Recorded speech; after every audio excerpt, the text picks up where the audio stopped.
कर देने जो भी मंगा मैनू सरकार अता कर देने हर इज्जतां दा सदा ओनां दे गल विच रहना हर इज्जतां दा सदा ओनां दे गल विच रहना ओना खुशबख्तां दा नाम मर के भी जिंदा रहना जेड़े आका दी सना कर देने। बिस्मिल्लाहिर्रहमानिर्रहीम अस्सलामुअलैकुम नाज़रीन, तुहाडे सामने अगली वीडियो दे नाल हाज़र हां। तुसीं देख रहे हो एक जड़ी बूटी है जिस दे सिर्फ बीज ने और ये बीज जड़े ने ये दवा दे विच इस्तेमाल होंदे ने और बहुत ही ज़्यादा इस्तेमाल होंदे ने। और तुसीं देखिया कि ये बीज जड़े ने इसका नाम है अटंगन अटंगन अटंगन दे बीज ने।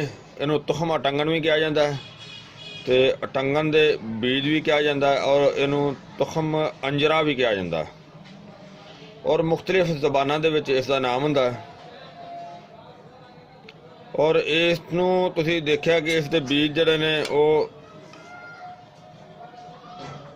इसके बीजां दी शक्ल है और इसका मजाज जड़ा है वो गर्म ते खुश्क हुंदा है और जायका इहदा बदमज़ा हुंदा है।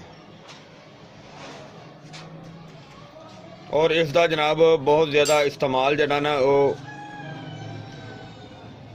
जड़ी बूटियां दे विच इस्तेमाल किया जाता है और इसका मुगल्लज़ दे विच ज़्यादा इस्तेमाल किया जाता है और इनू काफ़ी बीमारियां वास्ते इस्तेमाल किया जाता है। और इसनू अगर खुश्क खांसी वास्ते इस्तेमाल करना हो तो इसका एक जुशांदा बना के तो उसके अंदर चीनी डाल के तो उसनू इस्तेमाल किया जाता है।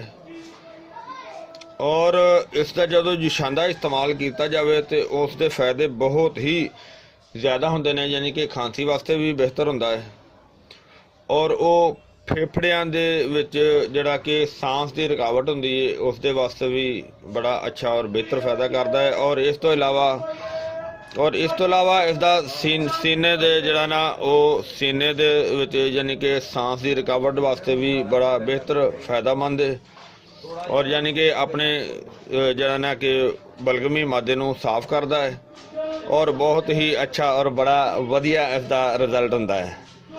और सुते अंदाल वास्ते भी इनू अगर इस्तेमाल करना हो तो फिर इसका पाउडर बना के और इसका बिल्कुल बारीक पाउडर बना के और इसनू अद्धा चम्मच सुबह शाम दुध दे नाल इस्तेमाल किया जाए तो इसका बहुत ही वधिया जड़ा ना वो फायदा होंदा है। यानी कि इनका जो पाउडर बनाओगे पाउडर बना के उन्होंने कम अज कम जरा अद्धा चम्मच एक गिलास दुध नाल इस्तेमाल करना चाहिए। और इसनू अगर कला ना भी इस्तेमाल किया जाए तो फिर इनू मुगल्लज़ नुस्खा जड़ा इस्तेमाल बनाया जाता है और उस दे विच इनका मुगल्लज़ का बड़ा बेहतरीन और बड़ा वधिया जुज़ है और उसनू इस्तेमाल जड़ा ना दे विच लिया जाता है। और इस तो इलावा अगर इसनू जरियान वास्ते इस्तेमाल करना हो तो फिर जरियान वास्ते यानी कि एक छटांक इसनू लिया जाए तुखम अटंगन नू और उस दे विच जड़ा कि एक छटांक मिश्री पाई जाए, दोनों का पाउडर बना के अच्छी तरह मिक्स करके तो उन्होंने अद्धी चम्मच जरा ना वो उबले हुए ठंडे दुध नाल इस्तेमाल किया जाए तो वो बड़ी वधिया तो बड़ी अच्छी तो बड़ी आला चीज़ बनता है और उसका बड़ा ही वधिया वो रिजल्ट मिलता है। देखो दोस्तों, अल्लाह ताला की शान है कि अल्लाह ताला ने एक जड़ी बूटी दे विच किन्ने ज़्यादा फायदे रखे ने और किन्नी ज़्यादा ये अल्लाह सोने की शान है कि देखो कोई जड़ी बूटियां ने जिन्हां दे पत्तियां दे विच भी बहुत शफा होंदी है और इस तरह मुख्तलिफ जड़ी बूटियां ने किसी दी फुल्लां दे विच होंदी है, किसी दे फल विच होंदी है, किसी दे तने दे विच यानी कि उनदी जड़ विच होंदी है। ये अल्लाह सोने की शान है।